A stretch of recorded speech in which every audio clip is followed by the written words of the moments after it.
할렐루야. 다 인상들이 너무 좋습니다. 저도 좋죠. 네. 제 이름은 양우용입니다. 성경에 나오는 다 짐승들이에요.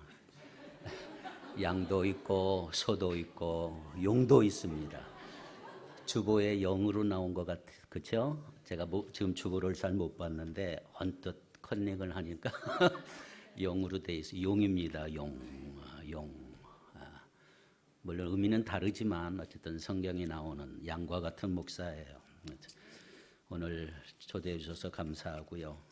여러분 뵈니까 너무 행복합니다. 특별히 안나 여전도회, 마르다 여전도회, 교회에서 제일 어른들, 흰머리 소녀들, 그렇죠? 흰머리 소녀들이 너무 행복합니다. 옆 사람과 한번 인사합시다. 샬롬. 샬롬. 여러분들은 살아가면서 가장 원하는 것이 무엇이 있을까요? 어떤 분들은 건강을 원하고요. 어떤 사람은 사랑도 원하고, 어떤 사람은 재물도 원해요. 아니면 여전히 아름다운 외모의 아름다움, 재능, 어떤 사람은 권력도 명예도 원하는 사람도 많이 있습니다. 원하는 것이 많이 있겠지만 한 가지 분명한 것이 있다면 마음의 평화 없이는 이 모든 것을 즐길 수가 없습니다. 그러니까 마음의 평강이 최고지요. 저는 예수 믿고 모태신앙이지만 제가 중학교 때 거듭나고 이후로 가장 큰 복이 있다면 저는 샬롬, 평안의 복인 줄 믿습니다. 어디를 가든지 양우용 목사는 샬롬이다, 평강이다, 이것을 저는 꼭 전해주고 싶어요. 아무리 험한 인생을 살아도 평안이다. 구약시대 이후로 수천 년 동안 이스라엘 백성들이 지금까지 사용해온 인사말이 샬롬이에요. 평강, 편안하다.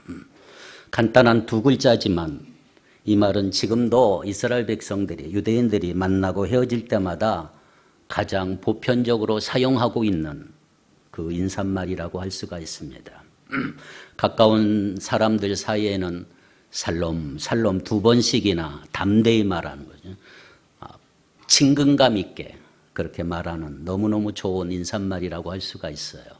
그런 의미에서 다시 한번 상대방의 눈을 쳐다보고 사랑한다는 말로 샬롬 한번 해봅시다. 샬롬.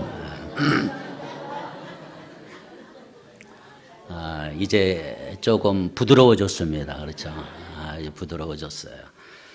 샬롬은 히브리어예요. 헬라 말은 에이레네라고 합니다. 에이레네. 똑같이 평화, 화평이라는 말을 쓰지만 이 말이 가지고 있는 여러 가지 아주 다양한 뜻들이 존재하고 있습니다.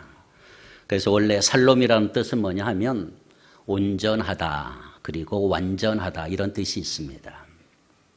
흠이 있거나 깨어져서 손상이 되거나 모자라거나 부족하지 않고 조화를 이룬 가운데 온전하고 완전한 것을 샬롬, 그렇게 말합니다. 그러니까 이 기본적인 뜻에서 여러 가지 이제 단어가 나와 있지요. 그래서 사람의 몸, 신체에 관련해서 샬롬, 그 말은 조화를 이룬 온전한 신체적 상태를 의미하고 있습니다. 사람한테 샬롬 그러면 건강해 보입니다, 이런 뜻도 있는 거예요. 그러니까 건강하군요. 심리적인 측면에서 말을 하면 평안하구나, 이런 뜻도 샬롬의 말 안에 들어있는 것입니다.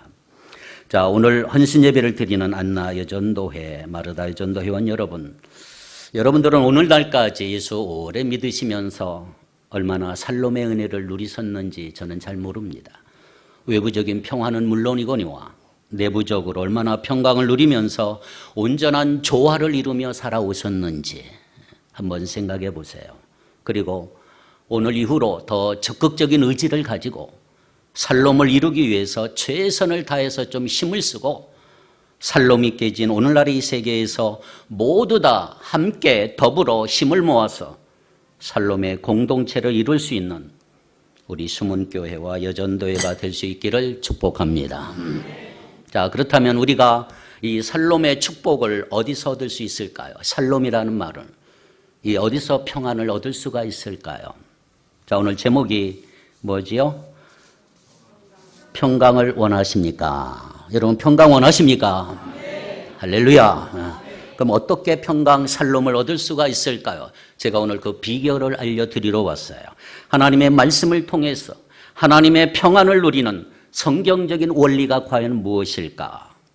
오늘 본문에 보면 그 평안의 비결이 나와 있는데, 첫째, 샬롬을 누리는, 평강을 누리는 첫 번째 비결이 뭐냐? 하나님을 바라보셔야 합니다. 하나님을 바라보셔야 돼요. 왜?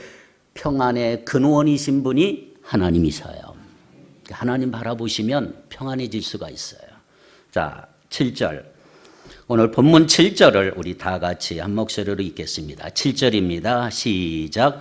그리하면 모든 지각에 뛰어난 하나님의 평강이 그리스도 예수 안에서 너희 마음과 생각을 지키시리라. 아멘. 자, 여기 보니까 하나님의 평강이라는 말이 나와요. 9절에 보면 평강의 하나님이란 말이 한 번 더 나와요. 무슨 말이죠? 하나님으로부터 평안을 얻을 수 있다. 평강을 주시는 분은 누구다? 하나님이시다, 이 말이에요. 하나님이 주시는 평안은 어떠한 어려움이 와도 관계없이 누릴 수 있는 그런 평안인 줄 믿습니다. 바로 이것이 모든 지각에 뛰어난 평안이에요. 평안. 그리고 이 평안은 오직 예수 그리스도 안에서만 누릴 수가 있는 거예요. 예수님께서 하나님과 사람들 사이에 있는 그 장벽을 무너뜨리신 분, 그리고 사람과 사람 사이에 있는 장벽을 무너뜨렸기 때문에 우리는 예수 그리스도 안에서만 샬롬의 평강, 이런 평안을 누릴 수가 있는 것입니다. 다른 데 가지 마십시오. 다른 곳에서 평강 찾지 마십시오. 예수 안에 있는 거예요. 예수 안에. 요한복음 14장 27절에 보면 이런 말씀이 기록되어 있어요. 평안을 너희에게 끼치노니 곧 나의 평안을 너희에게 주노라. 내가 너희에게 주는 것은 세상이 준 것 같지 아니하니 너희는 마음에 근심하지도 말고 두려워하지도 말라. 그랬어요. 평화의 왕이신 예수님, 이 땅에 사시는 동안 온갖 고통을 다 당하셨죠. 그럼에도 불구하고 예수님은 언제나 샬롬이에요. 평안하신 거예요. 늘 평안하셨어요. 조금 전에 말씀드린 요한복음 14장은 그때가 언제인지 아세요? 예수님이 십자가 처형 당하시기 바로 그 전날 밤이에요. 전날 밤. 사실 몇 시간 전이에요. 몇 시간 전. 예수님은 다음 날 비참한 십자가 달려 죽임을 당하셔야 할 분이에요. 그러다가 고통스러운 십자가 처형 전날까지도 예수님은 평안을 누리셨다, 이 말이에요. 어찌 이럴 수 있을까요? 그리고 예수님 세상을 떠나시면서 사랑하시는 제자들에게 그 평안을 내가 너희에게 주노라. 제자들에게 평안을 유산으로 남겨줬어요. 그래요. 예수 그리스도 안에서 하나님으로부터만 평안을 받고 누릴 수 있기 때문에 하나님을 떠나서는 결코 평안을 누릴 수가 없는 것입니다. 평안의 근원이신 하나님을 바라보십시오. 샬롬의 근원이신 하나님을 바라보시기를 축복합니다. 프랑스의 수학자이고 철학자였던 파스칼은 이런 말을 했어요. 예수 믿고 나서 어느 날 하나님을 만났어요. 이런 고백을 했어요. 사람은 누구나 마음에 뻥 뚫린 구멍이 있다. 이 공간은 너무너무 커서 이 세상 어느 곳으로도 채워질 수가 없어. 그러나 오직 하나님으로만 채워질 수가 있다. 하나님만이 평화를 주실 수가 있습니다. 하나님만이 평안 샬롬의 근원이시다, 이 말이에요. 이사야 26장 3절에 보면 주께서 심지가 견고한 자를 평강하고 평강하도록 지키시리라. 심지가 견고한 자, 심지가 견고한 우리 안나와 마르다 여러분 되기를 바라요. 심지가 견고한 자, 이 말은 마음이 하나님께 머물러 있는 자, 이 말이에요. 늘 마음이 하나님께 있어요. 하나님을 늘 바라보아야 돼요. 하나님 어디 계시나요? 하나님 바라보고 싶어요. 하나님 보고 싶어요. 하나님께 늘 한결같은 마음을 가지고 사는 사람들, 그 마음이 항상 하나님께 머물러 있는 사람은 하나님은 어떤 복을 주신다? 평강하고 평강하도록 지켜주신다. 평강의 원천이 하나님이시다 말이에요. 두 번째로 여러분, 교회 공동체 평안 살롬을 지켜나가는 여러분 되기를 바랍니다. 교회가 평안해야 돼요. 교회는 항상 살롬이 있어야 돼요. 어디를 가든지. 우린 예수 믿는 사람들이기 때문에 늘 편안해야 되겠지만, 그러나 우리가 교회 다닐 때 삶 속에서 평안이 깨질 때도 있죠. 불안해하기도 하고, 환경 때문에 걱정하기도 하고, 염려가 가득할 때가 많아요. 특별히 지금과 같은 때, 경제도 어렵고 모든 것이 힘든 이러한 시대에 우리가 어떻게 하면 평안을 회복하고 누릴 수가 있을까? 자, 1절을, 오늘 본문 1절에 이렇게 기록이 되어 있죠. 1절을 다 같이 읽겠습니다. 시작. 그러므로 나의 사랑하고 사모하는 형제들, 나의 기쁨이요 멸류관인 사랑하는 자들아, 이와 같이 어디에 서라? 주 안에 서라 그랬어요. 자, 이 표현을 보십시오. 바울이 빌립보 교회를 얼마나 사랑하는지 느껴지지 않습니까? 이 빌립보 교회는 사도 바울이 2차 전도 여행 때 전도하고 복음을 전해서 예수 믿게 된 사람 중에 루디아나, 빌립보 감옥의 간수 등이 주축이 되어 세워진 아주 열심히 있는 교회, 칭찬받는 교회였습니다. 모범적이고요, 사랑이 많은 교회였어요. 숨은 교회처럼 말이죠. 바울이 열심히 복음 사역을 감당할 때 계속 기도와 헌금으로 도왔고, 로마 감옥에 바울이 갇혔을 때에도 계속 사랑으로 함께했던 교회가 빌립보 교회예요. 그 유명한 빌립보 교회가, 그런데 어느 날 이 교회에도 문제가 생겼어요. 무슨 문제인가요? 2절, 3절 그 문제가 나와요. 시작. 내가 유오디아를 권하고 순두개를 권하노니 주 안에서 같은 마음을 품으라. 또 참으로 나와 멍에를 같이 한 내게 구하노니 복음에 나와 함께 힘쓰던 저 여인들을 돕고 또한 클레멘드와 그 외에 나의 동역자들을 도우라. 그 이름들이 생명책에 있느니라. 아멘. 여인 2명의 이름이 나와요. 누구지요? 유오디아, 순두개. 유오디아라는 뜻은 행복한 인생길이라 이런 뜻이 있고요. 순두개는 풍성하다, 풍족하다 이런 뜻이 있어요. 이름의 뜻이 굉장히 좋지요. 모두 다 아름다운 여자들이에요. 특별히 순두개라고 하는 여인은 영어로 말하면 신디케라고 하는 아름다운 이름이에요. 빌립보 교회에 영향력 있는 여인들, 아마도 안나 여전도 회장이고 마르다 여전도 회장일 수가 있어요. 유오디아가 안나 회장이고요, 순두개가 마르다 회장이에요. 그런데 아쉽게도요, 2명이 막 싸웠어요. 다퉜어요. 멱살 갖고 막 다퉜어요. 여기 그대로 나오는 거예요. 지금 영향력 있는 교회 지도자인 2 여인 때문에, 싸웠던 2 여인 때문에 빌립보 교회가 지금 편안함이 사라져 버렸어요. 어느 날 분쟁이 일어나고요, 너무너무 마음이 아픈 거예요. 그들 사이에 분쟁과 다툼이 일어나기 시작을 했어요. 사도 바울은 그걸 너무 잘 알고 있었어요. 감옥 안에서. 아니, 왜 싸운단 말인가? 유디와 순두개를 권해서. 그럼 어떻게 하면 좋을까? 고민하다가 말씀을 가지고 권면하지요. 뭐라고 그랬어요? 주 안에서 같은 마음을 품으며 화해하라.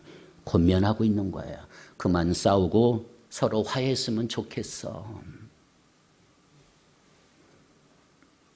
오늘날 우리가 주님을 섬기고요, 교회를 사랑하고 이러지만 교회 안에서도요, 지금 우리가 다니는 교회는 전투적인 교회들이 다 눈에 보이는 교회들은 완전한 교회가 없어요. 사람 보세요. 얼마나 다 성격들 다 다르잖아요. 그러니 교회는 종합병원이에요. 이 사람 아프고 저기 아프고 여기 아프고 별 사람들 다 와요. 그러니 교회에서 문제가 일어날 수밖에 없어요. 이게 지상에 있는 교회의 특징이에요. 교회는 천국이 아니에요. 여러분 착각하면 안 되지요. 천국은 저 올라가야 되지요. 나중에 가시면 천국 가면 되고요. 지금 여기 보이는 것은 지상의 전투적인 교회, 문제투성이 교회예요. 빌립보 교회도 그런 교회였어요. 아무리 칭찬을 받았어도 서로 막 다투고요. 이런 교회였단 말이에요. 그러니 바울이 개척을 했는데 얼마나 마음이 아프겠어요. 감옥 속에서 그 소리가 들려요.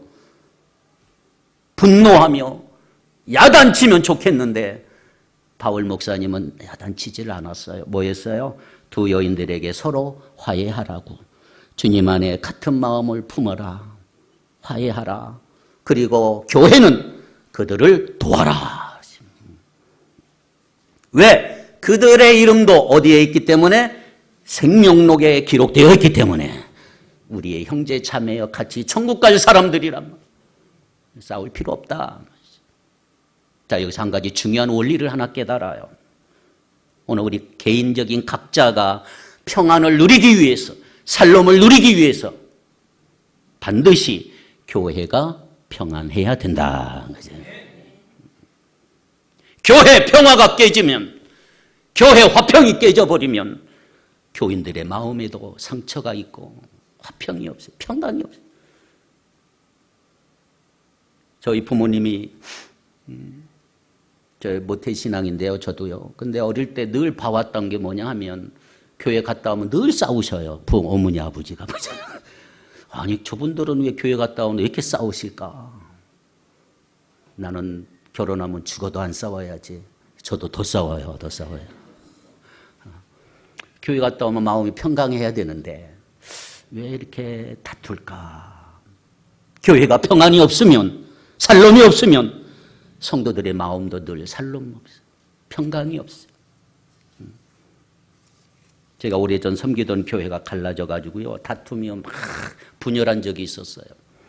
그때 보면 교인들이 예배에 앉아 있는데 얼굴은 항상 굳어 있고 어두웠고 성이 나 있어요. 뭐 화가 나 있는 거예요. 예배 드리는데 화난 거 얼굴 보셨나요? 그러면 예배 드리고 싶겠습니까? 조금만 무슨 소리 들으면 별거 아닌데 지나치게 아주 민감한 반응을 보이고요. 이건 지옥 같아요. 교회가 무슨 지옥인가. 그러니까 여러분, 교회 평화와 일치를 위해서는 기도하고 그렇게 하도록 힘쓸 의무가 바로 여전도에게 있다 이 말이죠. 기도하기를 바랍니다. 여전대. 특별히 여전대 기관에서는 기도하시고 교회 평강을 위해서, 평화를 위해서 늘 기도하셔야 합니다. 우리 각자를 위해서도 기도할 일이다. 어른들이 갈라져서 다투고 분열하는 교회에서 자란 자녀들이요 엄청나게 상처를 입어요. 이중적인 어른들의 모습 때문에, 겉과 속이 다른 어른들의 이러한 모습 때문에 교회 떠나는 자녀들도 많아요. 가정도 마찬가지. 부모 간의 화평이 깨지고 평화가 깨지면 가족들, 특별히 자녀들의 상처를 얼마나 많이 받습니까? 오늘 우리는 공동체 평화를 이루어내는 저와 여러분이 되기를 축복합니다. 그래야 개인도 평화를 누릴 수가 있는 거예요. 공동체 평화를 깨면서 자기 혼자 평안을 누릴 수 있는 사람 아무도 없어요. 교회 살롬을 위해, 평화를 위해 기도하기를 축복합니다. 세 번째로요, 생각하고 행하셔야 돼요. 그러면 살롬의 축복이 옵니다. 한번 따라 할까요? 생각하고 행하자. 자, 그것이 8절 9절이에요. 한번 8절 9절을 같이 읽겠습니다. 시작.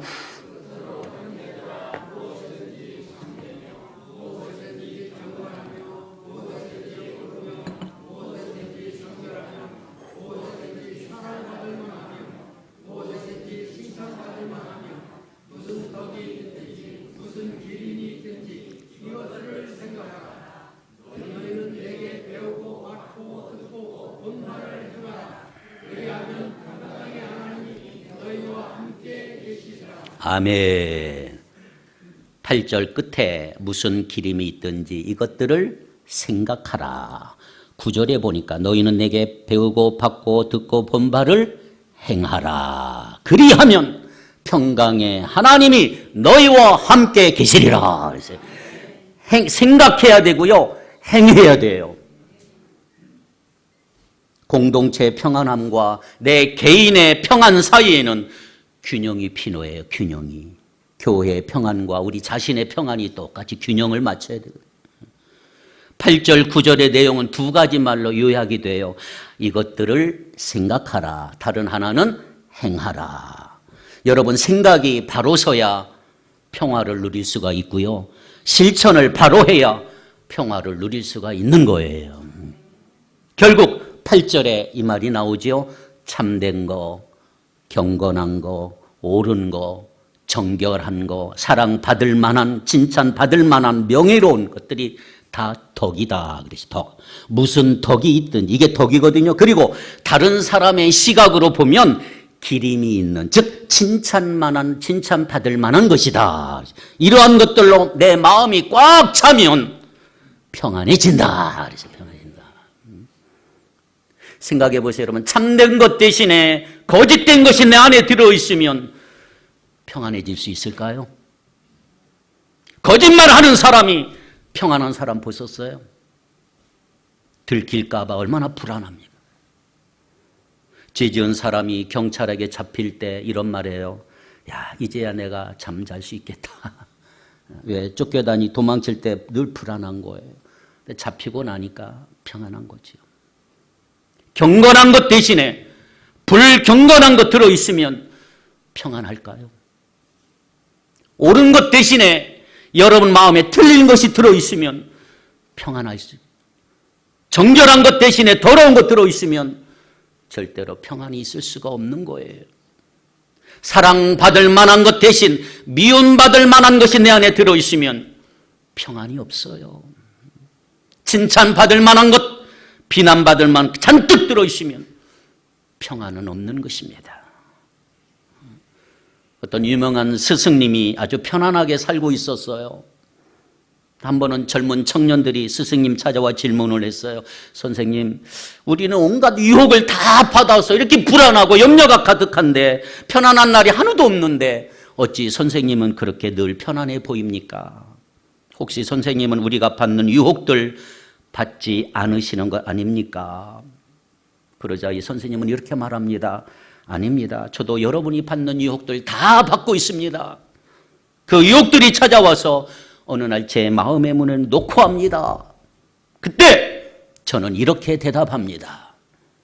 여기에 빈방 없음. 안 좋은 거 자꾸 없애려고 할 게 아니고 내 마음속에 좋은 것으로 채우면 나쁜 거 들어올 방이 없어지는 거예요. 마음속에 내 참된 것, 경건한 것, 옳은 것, 정결한 것, 사랑받을 만한 것, 칭찬받을 만 가득가득 들어있으면 다른 거 들어올 틈이 없기 때문에 그 사람은 평안을 누리게 될 줄 믿습니다. 그래서 바울은 그것들을 생각하고 또한 그것들을 행하라 권면하고 있는 거예요.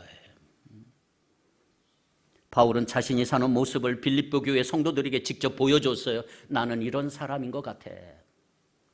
8절에 나와 있는 바울의 모습이에요. 바울은 늘 참되고 경건하고 옳고 정결하고 사랑받을 만하고 칭찬받는 게 다 바울의 삶이었어. 그대로 자기는 안 하면서 남들에게 하라고 하면 하겠습니까? 요즘에 성도들이 눈을 탁 뜨고 있는데 그런데 바울은 실제로 그렇게 살았다 이 말이에요. 그렇게 살았던 거 다 보고 듣고 알고 있었던 빌립보 교회 성도들에게 바울은 자기가 한 대로 너희들도 그렇게 하라. 실천하라. 근데 그게 얼마나 능력이 있겠어요. 본인이 다 하고 하니까. 억지로 짐 지우는 게 아니에요. 오히려 그렇게 실천할 때 평안을 누릴 수가 있는 것입니다. 평안은 말씀대로 살 때 오는 줄 믿습니다. 시편 119편 165절에 이런 말을 했어요. 주의 법을 사랑하는 자들에게는 큰 평안이 있으니 저희에게는 장애물이 없으리라 그랬어요. 주의 법 말씀을 사랑하는 자에게는 큰 평안이 있대요. 장애물이 없대요. 장애물이. 이런 복을 갖기를 축복합니다. 마지막으로 바른 관계를 가져야 되는데 이게 4절부터 7절이에요. 바른 관계 가질 때 우리는 평안을 누릴 수가 있어요. 관계를 잘 가져야 돼요. 바른 관계 가질 때 평안이 와요. 세 가지. 첫째, 4절에 보면 자신과의 관계는요, 기뻐해야 돼요. 기뻐하는 여러분 되길 바라요. 4절, 주 안에서 항상 기뻐하라. 내가 다시 말하노니 기뻐하라. 바울은 빌립보 성도들에게 자신과의 관계에 있어서 항상 기뻐하라고 명령하고 계세요. 그냥 기뻐하는 것도 아니고 항상 기뻐하래요. 항상. 가능해요? 안 나요? 좀 마르다 여러분. 가능합니까? 항상 기뻐. 남편이 나를 못 살게 그래도 기뻐하라는 거지. 자녀들이 속썩여도 기뻐하라는 거예요. 할 수 있어요? 자, 이제 할 수 있어요. 방법을 알려드릴게요. 보세요. 그냥 기뻐할 수 없는 환경에서 기뻐 못하는 여러분, 지금과 같이 어려운 상황에 어떻게 기뻐할 수 있을까요? 마음속에 기쁨이 없지만 억지로 얼굴에 미소를 지으라는 거예요? 아니요. 4절에 보니까 항상 기뻐하라 그렇게 말하고 나서 바울은 내가 다시 말하노니 기뻐하라. 어떤 이론이 아니고요. 사도 바울이 직접 자기가 체험하면서 배운 거 권면하고 있는 거예요. 이 빌립보서를 쓸 당시 바울은 어디에 있었다고요? 로마 감옥에 갇혀 있었어요. 감옥에 갇혀 있으면서도 바울은 도대체 어떻게 이 큰 기쁨을 가지고 있었을까? 생각해 보세요. 여러분, 감옥에 가 있는데 기쁨이 나와요? 웃음이 나올까요? 비결이 4절 맨 앞에 있어요. 4절. 주 안에서 항상 기뻐하라. 이 주 안에서, 이게 어떤 의미일까요? 1장에서 그 의미가 나와 있어요. 1장. 자, 좀 시간 가겠지만 빌립보 1장으로 한번 넘어가 봅시다. 다 같이. 빌립보 1장 20절부터 24절까지 읽겠습니다. 자, 주 안에서는 무슨 뜻인가? 20절로 24절 다 같이 한 목소리로 읽겠습니다. 시작. 나의 간절한 기대와 소망을 따라 아무 일에든지 부끄러워하지 아니하고 지금도 전과 같이 온전히 담대하여 살든지 죽든지 내 몸에서 그리스도가 존귀하게 되게 하려 하나니 이는 내게 사는 것이 그리스도니 죽는 것도 유익함이라. 그러나 만일 육신으로 사는 이것이 내 일의 열매일진데 무엇을 택해야 할는지 나는 알지 못하노라. 내가 그 둘 사이에 끼었으니 차라리 세상을 떠나서 그리스도와 함께 있는 것이 훨씬 더 좋은 일이라 그렇게 하고 싶으나 내가 육신으로 있는 것이 너희를 위하여 더 유익하리라. 아멘. 자, 이 말이 무슨 말인지 한번 잘 들어보십시오. 바울은 살든지 죽든지 자기 몸에서 그리스도만이 존귀함을 받으시기를 원한다 그랬어요. 그러면서 내게 사는 것이 그리스도니. 그의 삶의 목적, 바울의 삶의 목적은 그리스도예요. 바울의 삶의 방향은 그리스도예요. 삶의 방식이 그리스도예요. 그리고 바울의 사는 이유도 그리스도다. 그래서 바울은 이렇게 고백할 수 있는 거예요. 나는 죽는 것도 유익하다. 왜 그럴까요? 죽는 것이 유익한 것이 왜요? 죽으면 그토록 사모하던 누구를 만나요? 예수님과 영원히 사는 것이기 때문에 그렇단 말이지. 우리가 흔히 하는 말로 어르신들이 이런 얘기 안 합니까? 살자니 괴롭고 죽자니 두렵다. 그런 말 안 해요? 그런데 바울 사도는요 이런 말을 하는 거예요. 살자니 좋고 죽자니 그것도 좋다. 아멘. 사는 것도 죽는 것도 좋다 이 말이에요. 자기를 위해서는 죽어서 주님과 함께 천국에서 영원히 사는 거 너무너무 좋지만 성도들을 위해서 살아서 돕는 것도 좋으니 사나 죽으나 다 좋다. 이런 것이 주 안에서 사는 모습이다 이 말이에요. 주 안에서. 그래서 11절 12절 이 고백이 그래서 나오는 겁니다. 11절 12절 안 읽었지만 같이 읽겠습니다. 시작. 내가 궁핍함으로 말하는 것이 아니니라. 어떠한 형편이든지 나는 자족하기를 배웠노니 나는 비천에 처할 줄도 알고 풍부에 처할 줄도 알아. 모든 일 곧 배부름과 배고픔과 풍부와 궁핍에도 처할 줄을 아는 일체의 비결을 배웠노라. 자, 이 말씀을 보세요. 주님 안에 있다는 것이 무엇인지를 또 볼 수가 있잖아요. 여기서 주목할 거, 그 위대한 사도 바울이 배웠다는 표현을 쓰고 있는 거예요. 배웠다. 주 안에서 기쁨을 누리는 것은요, 상황 속에서 배우는 거예요. 배우는 거예요. 그런데 사실 우리는 환경이 변하면 기쁨도 변하고 기쁨이 사라지는 경우가 얼마나 많습니다. 조금만 힘들면 얼굴에 내천자 쓰고 다니잖아요. 기분이 엄청 좋다가도 밖에 나가서 누구와 조금 말다툼 하게 되면 금방 평안이 사라져버리죠. 일이 잘 풀리고 자녀도 잘 되고 돈도 잘 벌고 좋아하는 취미생활 실컷 하다 보면 기분도 좋고 마음이 얼마나 평안합니까? 야, 이렇게만 되면 얼마나 좋을까? 그런데 누가 말 한마디만 톡 던져도 그것 때문에 마음이 무너져 버리는 우리들. 환경 때문에 누리는 건요, 진정한 평안이 아니에요. 돈 있다고 평안하십니까? 외모 멋지다고 평안하세요? 여러분, 우리의 믿음은요, 어느 날 갑자기 도깨비 방망이 두들기며 돈 나와라 뚝딱, 믿음 나와라 뚝딱 이렇게 생기는 게 아니에요. 여러분, 믿음은 우리의 상황과 환경과 처지 가운데서 배워가는 거예요. 배워가는 거. 배고픈 환경 속에서도 주님 안에 있는 기쁨을 느끼고,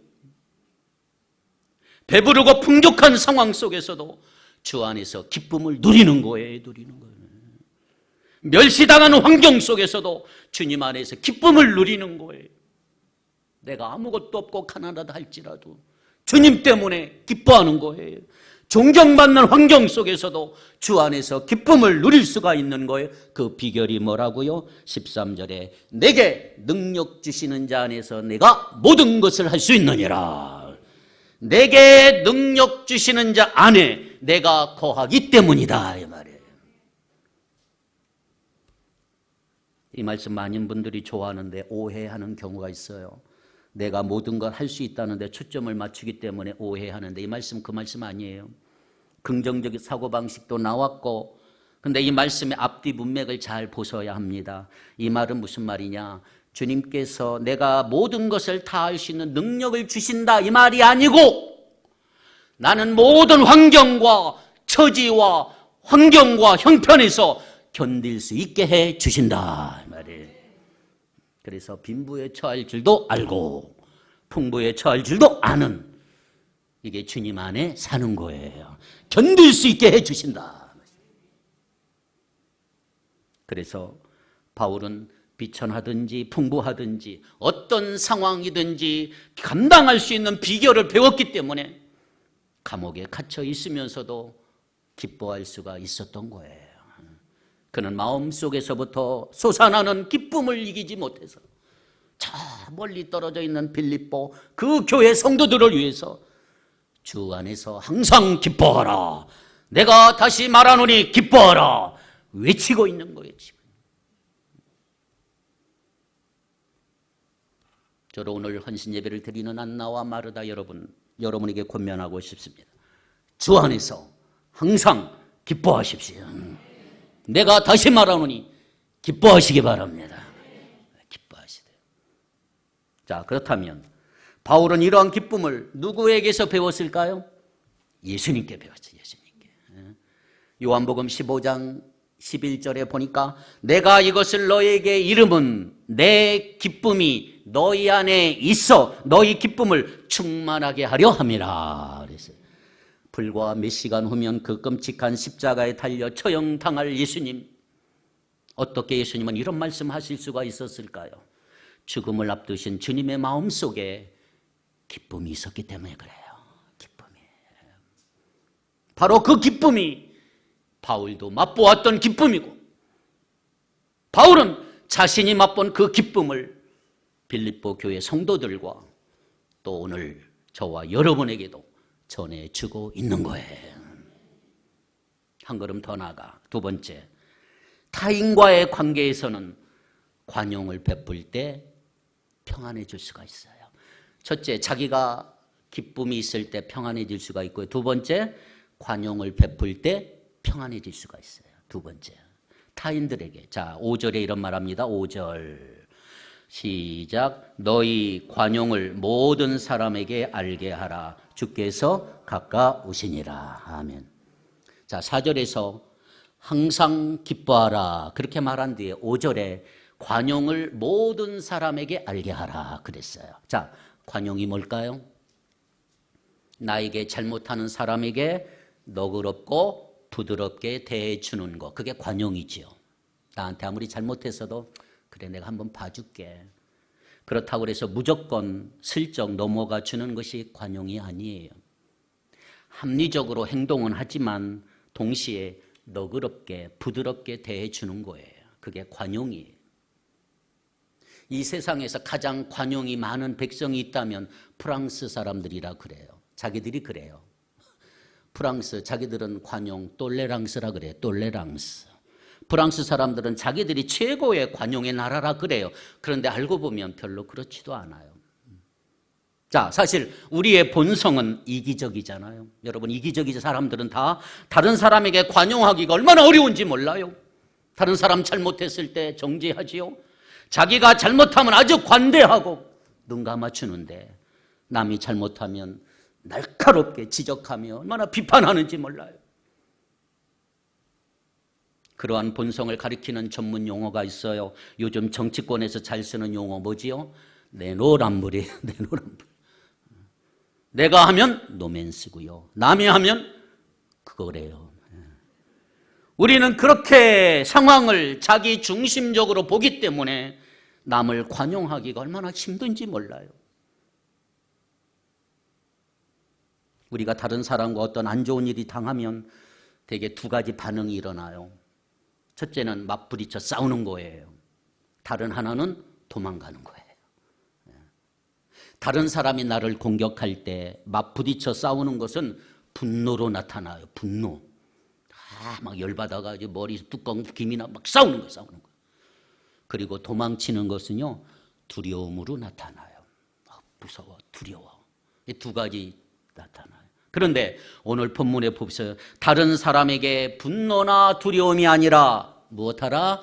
관용하라. 너그럽고 부드럽게 대해줘라. 분노하지도 말고 두려워하지도 말라. 그래야 평안을 얻을 수가 있다는 거죠. 무엇보다 주님 앞에 서게 될 날이 가까웠기 때문에 분노하지도 말고 두려워하지도 말고 주님이 다 심판하실 거기 관용을 베풀라. 마지막에 하나 더 있어요.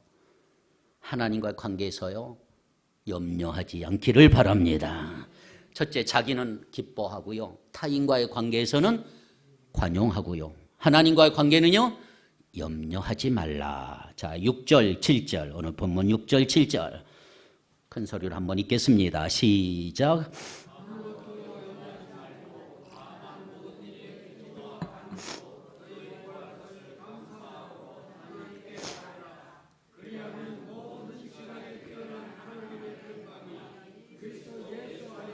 너희 마음과 생각을 지키시리라. 지키시리라. 염려와 걱정이 많을 때 어떻게 해결하라고요? 예, 아무것도 염려하지 않으려면 기도하라 그랬어요. 기도는 하나님과 대화라 그러잖아요. 대화. 하나님과 이야기하는 거예요. 늘 내 곁에서 나를 지켜주시고 인도하시는 그 하나님께 아뢰면 평안을 얻는다. 기도하며 하나님께 시간을 드리면 감사가 나오고요. 감사가 나오게 되면 편안해지다 이 말이에요. 제 경험이 그래요. 하나님 바라보고 기도하면 감사할 것밖에 없어요. 사는 게 감사, 숨 쉬는 것도 감사, 다 감사해요. 은혜죠, 은혜. 감사인데 그 감사를 많이 하다 보면 평안해지더라 말이에요. 아, 이것이 살롬이구나. 문제는 사라지지 않고 그대로 있지만 사람들의 헤아림을 뛰어넘는 그 하나님의 평화가 우리 마음과 생각을 지켜주기 때문이다 이 말이에요. 그런데 여기서 끝부분에 아주 중요한 말이 있어요. 지키시리라. 지키다 이 말은 원어에 보면요, 보초를 선다. 하나님이 내 마음에 보초를 서시는 거예요. 하나님이 우리 마음에 보초를 서주시면서 불안이 오면 쫓아내 주시고 염려가 들어오면 못하도록 막아주시고, 그래 우리가 평안함을 누릴 수가 있다. 하나님이 지켜주신다. 지켜주신다. 믿습니까? 염려하지 마세요. 하나님이 다 지켜주시고 보초 서주신다. 근데 기도할 수 없으면 어떻게 해요? 더 기도해야 돼. 더 기도해야 돼. 왜?